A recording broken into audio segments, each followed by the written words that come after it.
prominent Conservative Remainer Dominic Grieve is facing deselection after suffering a vote of no confidence by his local party. The former Attorney General was one of the MPs behind the cross-party move to seize control of House of Commons business to stage a series of indicative votes on alternatives to Theresa May's deal.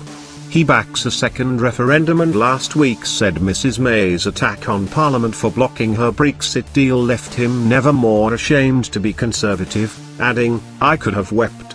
The chairman of the Beaconsfield Constituency Conservative Association, Jackson NG, said the no-confidence motion was passed at the association's annual general meeting on Friday evening.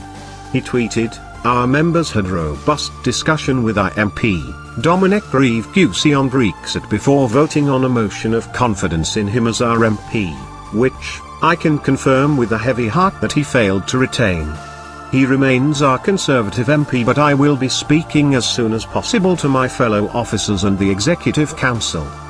The campaign against Mr Grieve is reported to have been organised by John Conway, the former UKIP candidate who stood against him in the 2017 general election. Political editor Faisal Islam points out Mr Conway, who has described himself as a pantomime producer, had also been chairman of the local UKIP branch and stood for a seat on the party's national executive.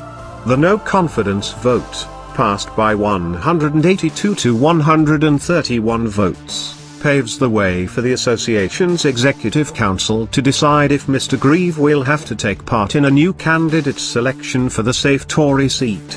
However, regardless of the outcome, he will remain an MP until the next election unless he decides to quit first.